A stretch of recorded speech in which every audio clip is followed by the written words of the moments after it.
ونصلي على رسوله الكريم اما بعد فاعوذ بالله من الشیطان الرجیم بسم اللہ الرحمن الرحیم رب اشرح لی صدری ویسرنی امری واحلل عقدۃ من لسانی یفقہوا قولی۔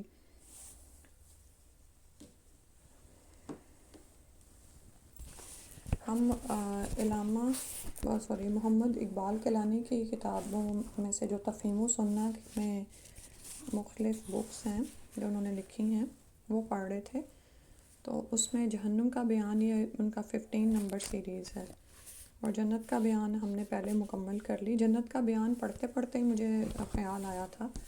کہ رسول صلی اللہ علیہ وسلم کا طریقہ تھا، اور ہم دیکھتے ہیں قرآن میں بھی یہی طریقہ ہے کہ جہاں پر جنت کی بات ہوتی ہے وہاں پر جہنم کی بات ہوتی ہے، کیونکہ متضاد یعنی کمپیریزن کرنے سے انسان کو زیادہ سمجھ آتی ہے۔ اور کچھ لوگ بشارت پا کر آگے بڑھتے ہیں یعنی جنت کے حصول کے لیے، اور کچھ کی سرشت ایسی ہوتی ہے، فطرت ایسی ہوتی ہے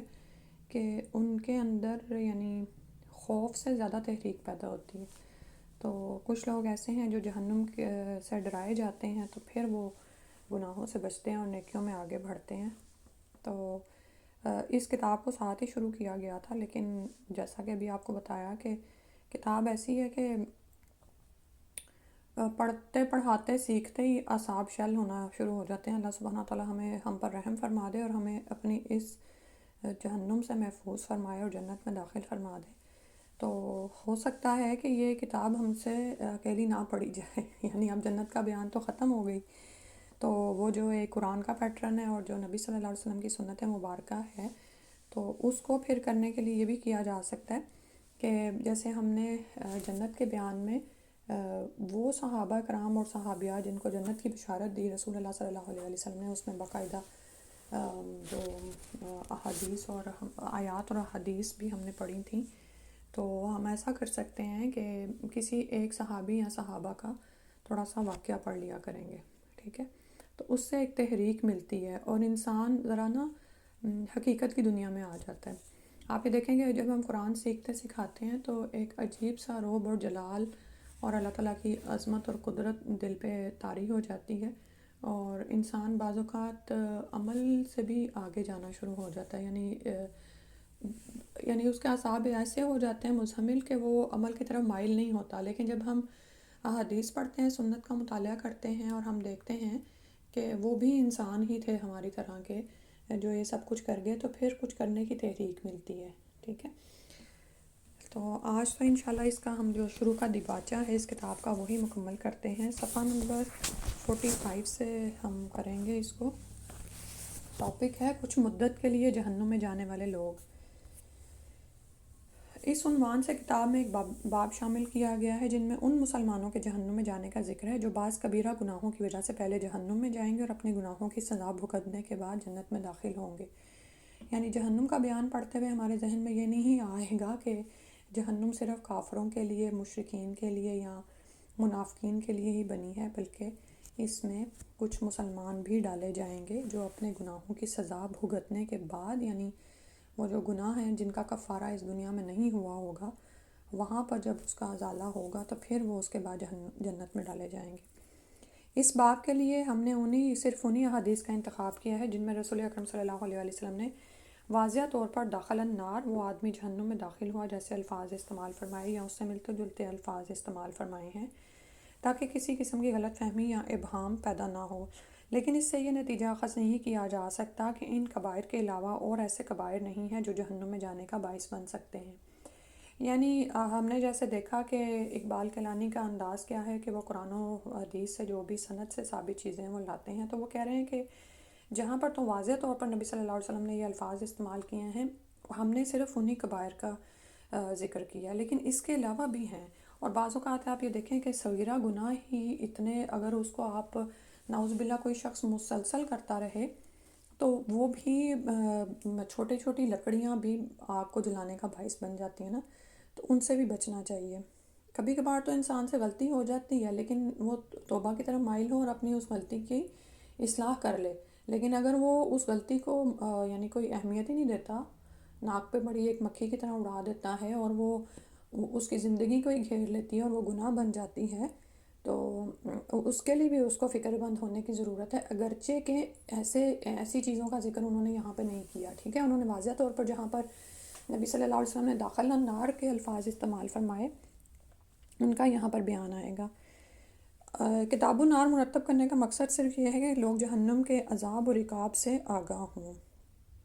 اور اس سے بچنے کی حتی المقدور کوشش کریں، کیونکہ آپ یہ دیکھیں کہ علم حاصل کرتے ہیں ہم تو ہی ہم عمل پر آمادہ ہوتے ہیں، مائل ہوتے ہیں، نہیں تو زندگی ایک ڈگر پر گزرتی چلی جا رہی ہے، ارد گرد جو ہم دیکھتے ہیں وہی ہم کرنا شروع ہو جاتے ہیں، ٹھیک ہے. تو مسلمان کون ہوتا ہے؟ وہ باشعور مومن بننے کی کوشش کرتا ہے. تو باشعور بننے کے لیے کیا ضروری ہے کہ علم حاصل کیا جائے. تو اس کے لیے ضروری تھا کہ لوگوں کو ان تمام بڑے کبائر یعنی گناہوں سے آگاہ کیا جاتا جو جہنم میں جانے کا باعث بن سکتے ہیں. اس کے لیے کسی طویل بحث میں پڑے بغیر امام ذہبی رحمہ اللہ کی کتاب الکبائر سے کبیرہ گناہوں کی فہرست یہاں پر درج کر رہے ہیں. امید ہے کہ اللہ تعالیٰ عذابوں اور عقابوں سے ڈرنے والے نیک اور متقی لوگ انشاءاللہ اس سے ضرور فائدہ اٹھائیں گے. تو یہاں پر کچھ گناہ بیان کیے جا رہے ہیں جو آپ قرآن میں بھی پڑھ چکے ہوں گے. تو سب سے پہلے ہے شرک کرنا، دوسرا ہے ناحق قتل کرنا، جادو کرنا اور کروانا، دونوں چیزیں اس میں شامل ہیں. نماز کو ترک کر دینا، چھوڑ دینا، یہ گناہ کبیرہ ہے. اور یاد رکھیں کہ جو گناہ کبیرہ یہاں پہ میں کہہ رہی ہوں وہ یعنی کہ ان کے کرنے پر جہنم کی وعید ہے. زکوٰۃ ادا نہ کرنا، بلا عذر رمضان کے روزے ترک کرنا، ٹھیک ہے. زکوٰۃ آپ پر واجب ہے لیکن آپ نہیں ادا کرے، رمضان کے روزے فرض ہیں آپ پر اور کوئی عذر بھی نہیں ہے، کوئی بیماری نہیں ہے، کوئی رخصت نہیں ہے. جو رخصتیں اور بیماریاں جن پر قرآن و حدیث سے ہمیں پتہ چلتا ہے کہ ہم روزہ چھوڑ سکتے ہیں، اس کے علاوہ اگر کوئی روزہ چھوڑتا ہے تو پھر وہ بھی گناہ کبیرہ ہے. استطاعت کے باوجود حج نہ کرنا، ٹھیک ہے. حج آپ پر فرض ہو چکے ہیں، آپ حج کی تمام شرائط پوری کر رہے ہیں، مالی لحاظ سے، بدنی لحاظ سے، عقلی اور جو بھی، اور عورت کے لیے محرم کا ہونا، اور یعنی جو شرائط قرآن و حدیث سے ہمیں ملتی ہیں اس کے باوجود حج نہیں کرنا تو پھر یہ بھی گناہ کبیرہ میں آئے گا. والدین کی نافرمانی کرنا، یہ بڑی اہم چیز ہے. قطع رحمی کرنا یعنی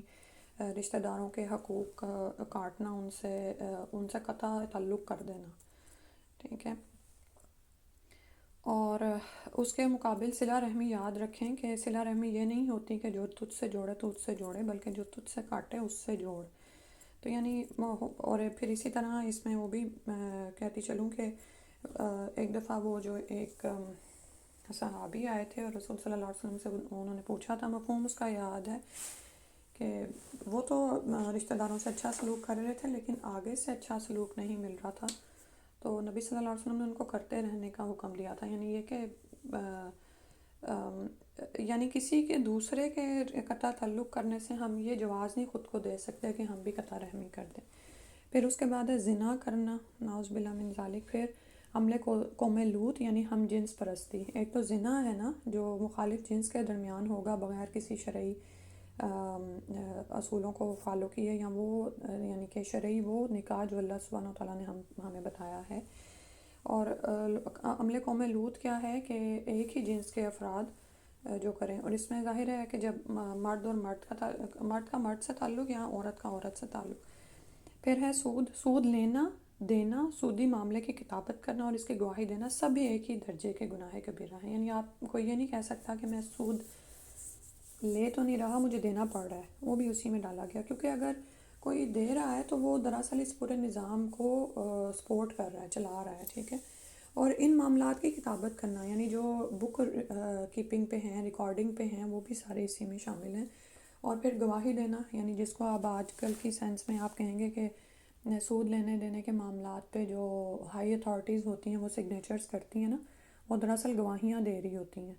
تو کہ یہ اس پارٹی نے اس پارٹی کے ساتھ یہ سودی معاملہ طے کیا ہے. تو یہ سب ایک ہی درجے کے کبیرہ گناہوں میں آتے ہیں. ہمیں اللہ سبحانہ وتعالیٰ محفوظ فرمائے. یتیم کا مال کھانا، ٹھیک ہے. کیونکہ اور یتیم وہ ہوتا ہے جس کے والد اس کی بلوغت سے پہلے فوت ہو جائیں، ٹھیک ہے. تو اب وہ اپنے مال کی اس کی سب کی حفاظت وغیرہ نہیں کر سکتا اور کوئی اس کا غصب کرے، ناحق کھائے،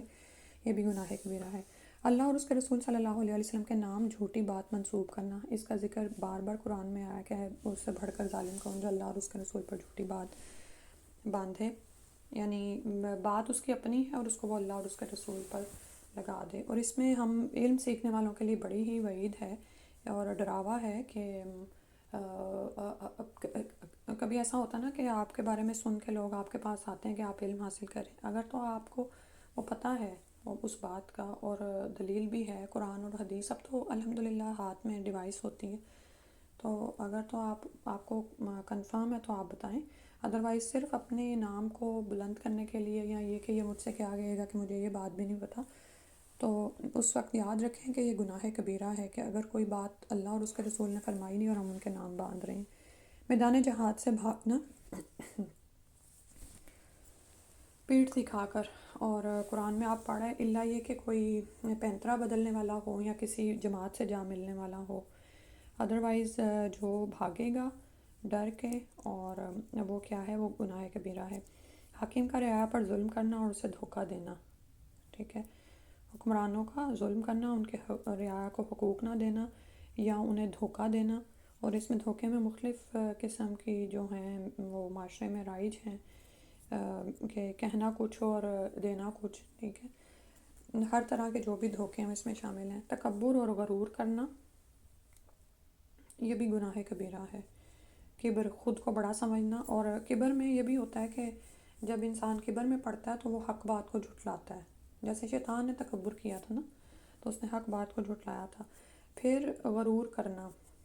کہ مجھ سے بڑا تو کوئی نہیں، اور ایسا شخص پھر کیا ہے، نصیحت بھی نہیں سنتا۔ پھر ہے جھوٹی گواہی دینا، اور یہ بڑی اہم چیز ہے، بعض اوقات یہ ضروری نہیں ہوتا کہ ہم عدالتوں میں ہی کھڑے ہو کے جھوٹی گواہیاں دے رہے ہوتے ہیں، گھروں میں بعض اوقات ایسے معاملات ہو جاتے ہیں، یا بعض اوقات کوئی شخص، وہ آپ کا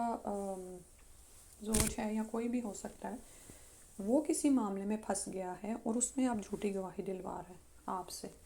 ٹھیک ہے، تو اس وقت یاد رکھیں کہ اس کو نہیں خوش کرنا۔ اللہ سبحانہ و تعالیٰ نے جب یہ فرمایا کہ یہ گناہ کبیرہ میں آتا ہے تو پھر اللہ کو راضی رکھنا ہے اور جہنم سے بچنے کے لیے اس سے انکار کرنا ہے۔ بعض اوقات یہ بہت مشکل ہو جاتا ہے کہ آپ کا کوئی پیارا ہے اور اس کے لیے آپ کو جھوٹی گواہی دینی پڑ رہی ہے، لیکن اس وقت نا بالکل وہ ہو جایا کریں، کورے کورے ہوتا ہے نا کہ یعنی اپنی جان کی پرواہ کریں انسان، ٹھیک ہے۔ ویسے عام معاملات میں کیا ہے کہ حقوق العباد ہم پر عائد ہوتے ہیں، لیکن ایسے معاملات میں آپ فارم ہو جایا کریں اپنی جگہ پر، ٹھیک ہے، کہ نہیں مجھے تو جہنم سے بچنا ہے اور اللہ کو راضی کرنا ہے۔ پھر ہے جھوٹی قسم کھانا، یہ بھی اسی میں ہی آ جاتا ہے، بعض اوقات گواہیاں دینی پڑتی ہیں جھوٹی، بعض اوقات آپ اسی جگہ پہ پھنس جاتے ہیں جہاں پر آپ کو جھوٹی قسم کھانی پڑ جاتی، اور بعض اوقات جھوٹی قسم انسان کھا رہا ہوتا ہے کسی کے شر سے بچنے کے لیے، کسی کے غصے سے، یا اپنی عزت بنائے رکھنے کے لیے، یا اس سے کوئی نقصان ہو گیا، تو نعوذ باللہ اس وقت سوچا کریں کہ دنیا میں تو انسان جھوٹی قسم کھا کے بچ جائے گا، اور بعض اوقات جھوٹی قسمیں کھا کر دوسروں کا مال غصب کیا جا رہا ہوتا ہے، ٹھیک ہے، تو لیکن یاد رکھیں یہ سب کچھ یہیں اسی دنیا میں رہ جانے والا ہے، اصل تو وہاں کی تیاری ہے کہ وہاں پہ ہم عذاب اور عقاب سے بچ جائیں۔ پھر ہے جوا کھیلنا، اور جوا اس زمانے میں نہیں تھا صرف، آج بھی جوئے کی جتنی بھی اقسام ہیں جو مال کے پیچھے مال بٹورا جاتا ہے تو وہ ساری اس میں شامل ہو جائیں گی، اور بہت احتیاط کرنے کی ضرورت ہے کیونکہ یہ نیٹ پر یہ چیزیں پھیلتی چلی جا رہی ہیں۔ پاک دامن عورت پر تہمت لگانا، یعنی سورہ نور میں جیسے ہم پڑھ رہے، اور اس پر حد بھی ہے، حدی گناہ سارے جو ہیں وہ کبیرہ گناہ آتے ہیں، ٹھیک ہے۔ مال غنیمت میں خیانت کرنا، اور یہ بھی ہم ریاض الصالحین میں دیکھیں یہی ٹاپک چل رہا تھا کہ اگر آپ کسی نے کوئی چمڑے کا ایک سٹک بھی اٹھائی ہے یا کوئی چادر ہے تو وہ آگ بن کر اس پر ہوگی۔ چوری کرنا، ڈاکہ ڈالنا، چوری اور ڈاکے میں فرق یہ ہوتا ہے کہ چوری تو چوری چھپے کی جاتی ہے نا، اور ڈاکہ ہے کہ علل اعلان دوسروں کی یعنی جان اور اس کی عزت کی بھی پرواہ نہ کرنا اور بس مال لوٹنے کی فکر ہوتی ہے ان کو۔ پھر شراب پینا، ظلم کرنا، ظلم کرنے کا مطلب یہ ہے کہ کسی کا حق ہتھیا لینا، جو آپ کا حق بنتا نہیں تھا لیکن آپ نے کوئی بھی ناجائز طریقہ استعمال کیا اور اس حق کو اپنے نام کرایا تو یہ ظلم میں آتا ہے۔ ٹیکس وصول کرنا، ٹھیک ہے، یعنی یہ ٹیکس جو ہے وہ ایک جبری چیز ہوتی ہے جو رعایا پر لگائی جاتی ہے۔ حالانکہ اللہ سبحانہ تعالیٰ نے ذاتی مال کے حقوق ہمارے لیے متعین کیے ہیں، یعنی انسان دنیا میں غلام نہیں پیدا کیا گیا، وہ جو کمائی کما رہا ہے وہ اس کی اپنی ہوتی ہے، الا یہ کہ ملک میں جو بھی قوانین رائج ہیں یا جو اداروں میں اصول و ضوابط بنے ہوئے ہیں وہ شخص وہ فالو کر رہا ہوتا ہے۔ ادروائز وہ جتنا بھی مال کماتا ہے یہ اس کی اپنی محنت کا ہے اور حلال طریقے سے ہے، تو کسی کو کوئی حق نہیں ہے کہ وہ اس کے مال پر ٹیکس لگائے۔ پھر ہے حرام کھانا۔ حرام میں وہ تمام چیزیں آ جائیں گی جن سے اللہ سبحانہ تعالیٰ نے روکا ہے، اور وہ ظاہری طور پر بھی حرام ہو سکتی ہیں یا معنوی اعتبار سے بھی، یعنی ان کو کمایا حرام طریقے سے گیا ہے۔ پھر خودکشی کرنا، یعنی اپنی ہی جان لے لینا، جھوٹ بولنا، کتاب و سنت کے خلاف فیصلہ کرنا، اور یہ فیصلے بعض اوقات گھروں میں بھی ہو رہے ہوتے ہیں، ٹھیک ہے، دھیان رکھیں۔ پھر رشوت لینا، یعنی کوئی ایسا حق جو آپ کا تو نہیں ہے لیکن اس کو ہتھیانے کے لیے آپ مال لگائیں تو اور کوئی اس کو قبول کر لے، یعنی کسی ایسی پوسٹ پر ہے کہ وہ کسی کا کام کر سکتا ہے پیسہ لے کے۔ پھر مردوں عورتوں کا ایک دوسرے کی مشابہت اختیار کرنا، اور یہ بھی آج کی دنیا میں کتنا عام ہوتا چلا جا رہا ہے، اور یہ ہر طرح سے ہی آپ دیکھ لیں کہ ظاہری اعتبار سے بھی مشابہت میں ہیں اور معنوی اعتبار سے بھی، یعنی کیریئر ہیں وہ بن رہے ہیں، اور پھر مقابلے کیے جا رہے ہیں آپس میں، اور دونوں کی طرف ہی یہ صورتحال ہے، یعنی عورت اگر مرد بن بیٹھ رہی ہے تو مرد بھی عورت بننے کی کوششوں میں۔ دیوس بننا، دیوس بننے کا مطلب یہ ہوتا ہے کہ وہ مرد جو اپنی عورتوں کے لیے غیرت کو پسند نہیں کرتا، اسے اس بات کی پرواہ نہیں کہ اس کی عورت کہاں باہر تیار ہو کے جاتی ہے، کیا زینت دکھاتی ہے۔ حلالہ نکالنا اور نکلوانا، مطلب یہ کہ جب ایک عورت کسی مرد سے طلاق لے لے تو اور اس کے بعد وہ اسی مرد سے، یعنی طلاق جو بائن ہے نا، رجعی نہیں ہے، دوسری طلاق واقع ہو گئی ہے، اب وہ اس کے نکاح میں نہیں جا سکتی الا یہ کہ وہ کسی دوسرے مرد سے نکاح کرے اور وہ مرد اس کو طلاق دے دے، تو پھر وہ واپس پہلے مرد کے نکاح میں آئے۔ تو اب اس کو یہ اگر قدرت کی طرف سے ہو جائے تو پھر جائز ہے، لیکن باقاعدہ اس کے لیے ہائرنگ کی جاتی ہے لوگوں کو، اور نعوذ باللہ من ذالک یہ دراصل ایک زنا کا ہی راستہ ہے جو کھولا جاتا ہے۔ تو اگر آپ کے علم میں کبھی آئے تو اس سے لوگوں کو روکیں کہ نکالنا یا نکلوانا یہ سب گناہ کبیرہ میں آئیں گے، اور سبھی جو ہیں وہ مورد الزام ہیں۔ پھر ہے پیشاب سے احتیاط نہ کرنا، یہ خود بھی ہم اس میں دیکھیں اور بچوں کو بھی بہت زیادہ اس کو سکھائیں۔ ریا اور نمائش سے کام لینا، یعنی دھوکہ اور ظاہری زیب و زینت، اور وہ اللہ کے لیے نہ ہو سارا کچھ، اور اس میں بھی آپ یہ دیکھ لیں کہ ہم بہت سارے کام صرف ریا اور نمائش کے لیے کر رہے ہوتے ہیں، چاہے ہم اس میں جسمانی ذہنی طور پر کتنے ہی مجبور اور پھنس کیوں نہ جائیں، لیکن وہ سب کچھ ہو رہا ہوتا ہے۔ تو وہ بھی دراصل ایک کبر ہوتا ہے نا انسان کے اندر، خود کو بڑا ظاہر کرنا، دوسروں کو روب ڈالنا۔ دنیا حاصل کرنے کے لیے علم دین سیکھنا اور علم دین چھپانا، ٹھیک ہے۔ جیسے آپ جانتے ہیں کہ عثمان رضی اللہ عنہ سے مروی حدیث آتی ہے کہ خیرکم من تعلم القرآن وعلمہ، تم میں سے بہترین وہ ہیں جو قرآن سیکھیں اور سکھائیں، لیکن ان کو دنیا حاصل کرنے کے لیے نہیں سیکھنا اس علم کو۔ اسی طرح دوسری طرف بعض اوقات جھوٹے فتوے علماء سو دے دیتے ہیں، تو وہ کیوں کر رہے ہوتے ہیں، اور حق کو چھپا جاتے ہیں صرف دنیاوی مفادات کے لیے، تو یہ دونوں ہی کبیرہ گناہ ہیں۔ پھر ہے خیانت کرنا، یعنی امانت جو رکھوائی گئی، یا ویسے خیانت صرف مال میں نہیں ہوتی، یہ بھی یاد رکھیں۔ اگر آپ کسی جگہ پر جاب کر رہے ہیں، آپ نے کمٹ کیا ہے ان سے وقت کا، تو آپ اگر اتنا وقت نہیں دے رہے، روزانہ کا اگر 5 منٹ بھی آپ جلدی بیگ پیک کر کے نکلنے ہی کرتے ہیں، اور 5 منٹ ہی آپ 5 دن کے لگا لیں، ہفتے کے 5 دنوں میں 5 منٹ، تو آپ دیکھیں کتنے منٹ تو یہیں پر ہی ہو گئے نا،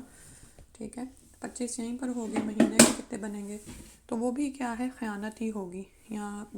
جو بھی آپ سے صلاحیتیں وہاں پر مانگی گئی ہیں اور آپ وہ کام نہیں کریں، وہ سب کچھ اس میں آئے گا۔ احسان جتلانا، اور یہ آپ سورہ البقرہ میں پڑھ رہے ہیں کہ صدقہ کیا اور اس کے بعد احسان دھرا تو وہ نیکی کو بھی ضائع کر دیتا ہے اور گناہ کبیرہ ہے۔ تقدیر کا انکار کرنا، کہ میں نہیں مانتی کہ کوئی تقدیر ہے، میں اللہ کو تو مانتی ہوں، لیکن یہ کہ مجھے اپنے علم پر اور اس پر اپنی محنت پر وہ ہے، اور اس کا کسی بھی طرح انکار کرنا یا تقدیر کے بارے میں جو ہم نعوذ باللہ غلط عقیدہ رکھنا. پھر ہے دوسروں کے راز ٹٹولنا. ٹھیک ہے، یعنی ٹو لگانا. اور اس کے لیے جو ہے مختلف پھر انسان کبھی ناک کا استعمال کرتا ہے، کبھی آنکھوں کا، کبھی گھروں کے اندر جھانکنے کا ٹٹولنے کے لیے، یا گمان کرتا ہے یا لوگوں سے مدد، تو سارا اس میں. پھر ہے چغل خوری اور غیبت کرنا. چغلی کیوں کی جاتی ہے؟ وہ تاکہ دو پارٹیز میں لڑائی کروائی جائے. ٹھیک ہے، ادھر کی بات ادھر جھوٹ کے طور پر لگائی جائے تاکہ ان کے مابین لڑائی ہو جائے. اور غیبت کرنا یہ ہوتا ہے کہ پیٹھ پیچھے کسی کی برائی بیان کرنا، خواہ وہ برائی اس میں پائی جاتی ہو، یہ بھی یاد رکھیں. پھر ہے لعنت کرنا، کہ اللہ کی رحمت سے دوری، یعنی لعنت بھیجنا کسی دوسرے پر، اور اگر وہ لعنت کا مستحق نہیں ہے تو واپس بھیجنے والے پر آ پڑتی ہے. وعدہ خلافی کرنا، جو بھی وعدہ آپ نے، جو کمٹمنٹ آپ نے کی اس کے خلاف کیا. نجومی کی تصدیق کرنا. نجومی یا کاہن وہ لوگ ہیں جو کہ مستقبل کی خبریں وغیرہ بتاتے ہیں. تو یہ سب کیا ہے؟ یہ شرک ہے، عقیدے میں بگاڑ ہے، کیونکہ مستقبل کا علم اللہ سبحانہ تعالیٰ کے علاوہ کسی کو نہیں ہے، وہی عالم الغیب و شہادہ ہے. تو جو نجومی کے پاس جاتا ہے اور اس کی بات تصدیق کرنے کا مطلب یہ ہے کہ اس کی بات کے مطابق پھر وہ عمل کرتا ہے. ٹھیک ہے، تو یہ ساری، یعنی کہ اس نے سچائی مانی نا نجومی کی بات کو، تو یہ گناہ کبیرہ میں آتا ہے. اور اس پر تو وہی وعید پھر ہم پڑھیں گے آگے کہ وہ نمازیں بھی نہیں قبول ہوتی ہیں ایسی شخص کی. اور اس میں یہ ستاروں کا علم اور یہ ساری چیزیں بھی جو ہے نا، سارا اناپ شناپ جو ہے وہ بھی شامل ہو جاتا ہے. شوہر سے بیوی کا بد اخلاقی سے پیش آنا گناہ کبیرہ ہے، کیونکہ اس میں آپ قرآن میں ہی پڑھا ہے کہ اگر ایسے نشوز کا ڈر ہو مرد کو عورت سے تو وہ اس پہ پھر تعذیب بھی آئی ہے. ٹھیک ہے. پھر تصویر بنانا، یہ بہت بڑا گناہ ہے، اور اس کا درجہ جو ہے وہ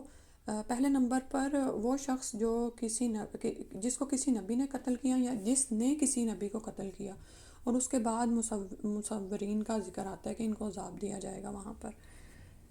تو اللہ سبحانہ تعالیٰ رحم فرمائے ہم پر، اور ہم اس چیز سے بچیں کہ کسی کی یعنی تصویر وغیرہ بنائیں یا سب کچھ. پھر ہے نوحہ اور بین کرنا، یعنی کسی کے مرنے پر جو واویلا کیا جاتا ہے، گال پیٹے جاتے ہیں، شور مچایا جاتا ہے. یا نوحہ کا مطلب ہے کہ وہ جو گزر گیا اس کی بڑی بڑی تعریفیں کی جاتی ہیں اور ایسے. اور جب بھی کوئی نیا آئے تعزیت کرنے تو اس کے ساتھ گلے لگ کے یا جو بھی ایسی جو بھی چیزیں نا، یہ ساری اس میں آتی ہیں اور اس سے منع کیا گیا ہے. پھر سرکشی کرنا، یعنی حدوں سے آگے بڑھ جانا، جو حدیں اللہ سبحانہ تعالیٰ نے ہم پر لگائی ہیں ان سے نکل جانا. کیونکہ دنیا میں ہم حدود میں قید کیے گئے ہیں نا، لیکن انسان کی فطرت یہ ہے کہ وہ یہاں پر آرام چاہتا ہے، حالانکہ آرام تو سب جنت میں ہے، ابدی نعمتیں تو وہاں پر ہیں. پھر ہے غلام، لونڈی اور بیوی سے بدسلوکی کرنا. غلاموں کے حقوق اور لونڈیوں کے حقوق کو اللہ سبحانہ تعالیٰ نے بہت زیادہ بیان کیا، حدیث میں بھی ان کا ذکر ہے. اور پھر یہ کہ بیوی، ان سے بھی بدسلوکی نہ کی جائے، کیونکہ ابھی آیا نا کہ شوہر سے بیوی کا بد اخلاقی سے پیش آنا، تو بندے کے ذہن میں خیال آتا ہے کہ اچھا جو مرد کر رہے ہوتے ہیں تو وہ بھی اسی میں آتا ہے، کیونکہ عیال اس کی ذمہ داری ہے، تو اگر وہ بدسلوکی کرتا ہے کسی بھی طرح کی تو وہ بھی گناہ کبیرہ ہے. پڑوسی کو اذیت پہنچانا. اب اچھا کس طرح کی بدسلوکی ہے اس کے بارے میں حدیث اور آیات جو بھی ہم بیان کریں گے نا وہ آگے آئیں گی. ٹھیک ہے، ابھی ہم صرف اس کو ایک گو تھرو کر رہے ہیں. پڑوسی کو اذیت پہنچانا، اس پہ بھی حدیث وارد ہیں. عام مسلمانوں کو تکلیف دینا، کسی مسلمان پر دست درازی کرنا یعنی ہاتھ بڑھانا، یعنی اس کا جسمانی یا جس بھی لحاظ سے اس کو تکلیف پہنچانا. تہمت ٹخنوں کے نیچے رکھنا، یہ بڑی اہم بات ہے. لوگ سمجھتے ہیں کہ شاید صرف نماز میں ہی اس کو اوپر رکھا جائے. یہ ایک مسلمان مرد کا عام حلیہ ہے جو ہونا چاہیے. مردوں کا ریشم اور سونا استعمال کرنا، اور آپ دیکھیں کہ اب کیسے نام بدل کے ریشم استعمال کرتے ہیں مرد. یہاں اسی طرح سونا بھی جو ہے وہ تو حائف کے طور پر دیا جاتا ہے، تو اس میں آپ احتیاط کریں. غلام کا بھاگنا، یعنی مالک سے بھاگ گیا بغیر مکاتبت کے، بغیر اس کی اجازت کے. غیر اللہ کے نام پر جانور ذبح کرنا. ٹھیک ہے، چاہے وہ گھروں میں کیا جائے یا استھان پر لے جا کے کیا جائے، لیکن وہ غیر اللہ کی نیت ہے تو وہ بھی گناہ کبیرہ ہے. حقیقی باپ کی بجائے کسی دوسرے کی طرف نسبت کرنا. بعض اوقات لوگوں کو ایسے ویسے ہی فضول میں شوق ہوتا ہے، یا کچھ لوگ یعنی وہ جو ہے نا کہ لے پالک بیٹا لیتے ہیں اور اس کو پھر نام بھی دیتے ہیں، وہ سب کچھ جو ہے یہ اسی میں آئے گا. اور اس سے روکا گیا، اور اس کی دلیل ہمیں رسول صلی اللہ علیہ وسلم سے ملتی ہے کہ انہوں نے اپنے غلام کو جب منہ بولا بیٹا بنایا تو اس کے بعد دوبارہ اس کا نام زید بن حارثہ رکھا گیا تھا، پہلے وہ زید بن محمد کہلاتے تھے۔ ناحق لڑائی جھگڑا کرنا بلا وجہ کے جو ہے، بعض لوگوں کی فطرت ہی ایسی ہوتی ہے لڑائی جھگڑے میں پڑتے ہیں۔ اپنی ضرورت سے زائد پانی دوسرے کو نہ لینے دینا، مثال کے طور پر پانی جو ہے آپ کی طرف ہے اور آپ نے اب بہاؤ ادھر رکھ کرنا ہے، تو تو آپ روک دیں، یعنی آپ کے کھیت کو پانی لگ گیا لیکن آپ دوسرے کے کھیت کو یا درخت کو پانی نہ لگنے دیں، تو یہ بھی گناہ کبیرہ ہے، کیونکہ پانی سے روکنا، خواہ پینے سے روکنا یا اس کو دوسرے کے کھیتوں تک پہنچنے سے روکنا، یہ سب گناہ کبیرہ ہے۔ ناپ تول میں کمی کرنا، اور یہ مختلف ہو سکتی ہے، ٹھیک ہے، جو بھی آپ عورتیں بھی اب کاروبار میں ہوتی ہیں تو کسی بھی طرح کی کمی وغیرہ جو ہے وہ گناہ کبیرہ ہے۔ ہم دیکھتے ہیں کہ شعیب علیہ السلام کی قوم جو تھی وہ اس مرض میں مبتلا تھی، یعنی اللہ کی تدبیر سے بے خوف ہو جانا، یعنی کہ گناہ کرتے جانا اور سمجھنا کہ اللہ مجھے پکڑنے والا ہی نہیں ہے، نعوذ باللہ من ذالک۔ تو وہی ہے کہ سرکشی میں انسان آگے اتنا بڑھ جائے کہ اللہ کی پکڑ سے، اور کہ اللہ کی طرف سے بھی میرے لیے کوئی پکڑ یا کوئی چیز آ سکتی ہے، یہ بے خوف ہی ہو جانا۔ صغیرہ گناہ پر اصرار کرنا، اب یہاں پر یہ بھی انہوں نے لکھ دیا جو آپ کو میں نے شروع میں ہی بتایا کہ بعض اوقات کوئی گناہ کبیرہ نہیں ہوتا وہ چھوٹا ہی ہے، لیکن انسان اس کو غلطی تصور نہ کرے، اور جب آپ کسی غلطی کو غلطی تصور نہیں کریں گے نا تو پھر یقین رکھیں آپ اس سے باہر بھی نہیں نکل سکتے، آپ توبہ کی طرف کیسے پھر مائل ہو سکتے ہیں، ٹھیک ہے۔ آپ اپنے آپ کو دلیل پیش کر رہے ہیں، جیسے شیطان نے کی تھی اس کو یاد کر لیا کریں کہ اس نے کیا کہا تھا کہ چونکہ تو نے اس کو میرے سامنے مجھے یعنی رکھا اور اس کو مجھے سجدہ کرنے کو کہا تو میں نے تیرے حکم سے انکار کر دیا، تو یہ میری غلطی نہیں ہے، یعنی مجھے ایسا حکم ہی کیوں دیا گیا تھا، حالانکہ یہ مٹی سے بنا ہے اور میں آگ سے بنا ہوں، یعنی اس کا کبر اور تکبر اس طرح کا تھا۔ تو کسی بھی گناہ پر اصرار کرنا وہ بھی پھر گناہ کبیرہ آ جاتا ہے اور اس پہ بھی جہنم کی وعید ہے۔ بلا عذر مستقل بلا جماعت نماز ادا کرنا، یعنی ایک تو یہ نا کہ کبھی کبھار انسان عذر میں ہوتا ہے، کوئی تکلیف ہو گئی، اب بالکل بھی وہ نہیں جا سکتا مسجد میں، تو اور اس بارے میں بھی دیکھیں آج مسلم امت کتنی بے خوف ہو گئی ہوئی ہے نا،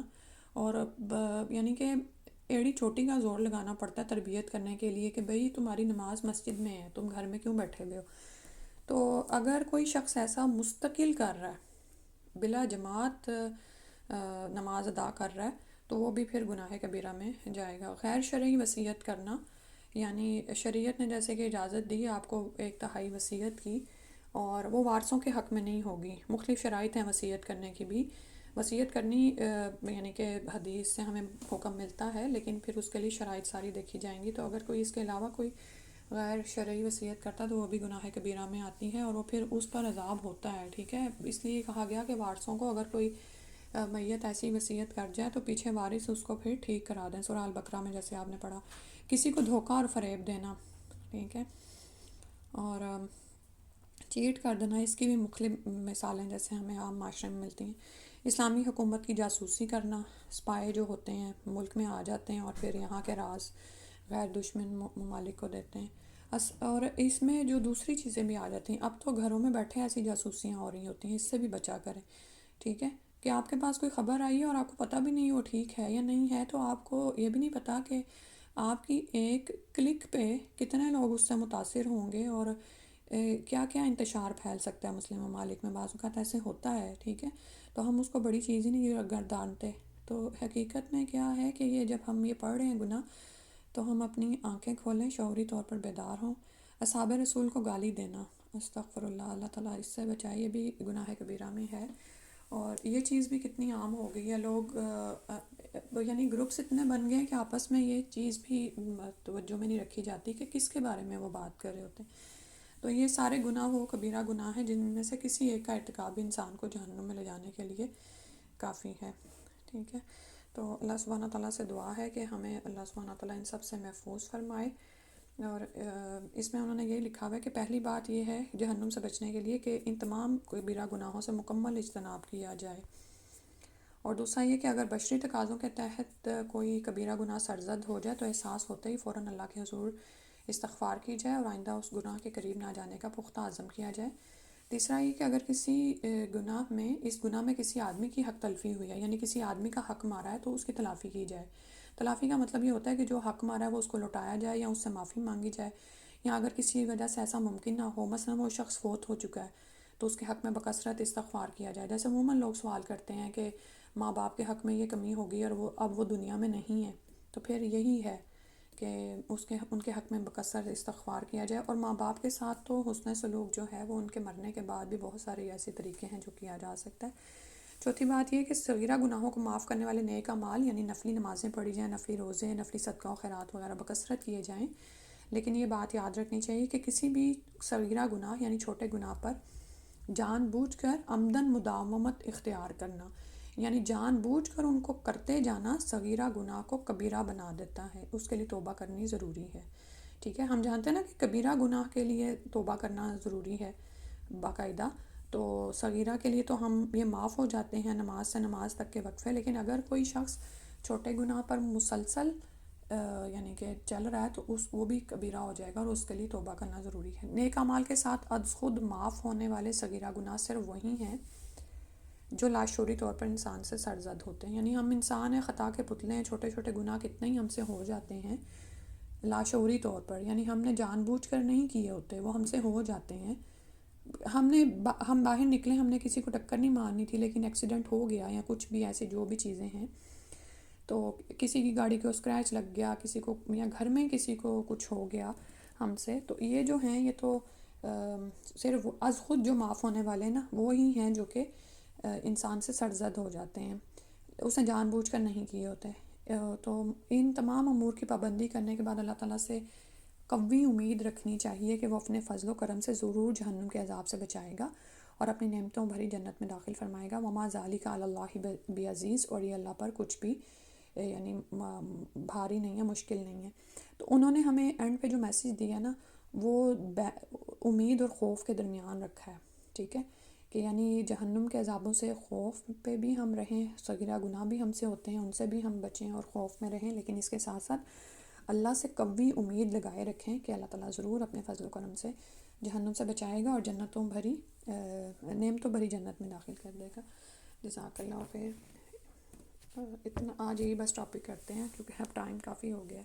سبحانک اللہم و بحمدک اشہد ان لا الہ الا انت استغفرک و اتوب الیک. السلام علیکم و رحمۃ اللہ.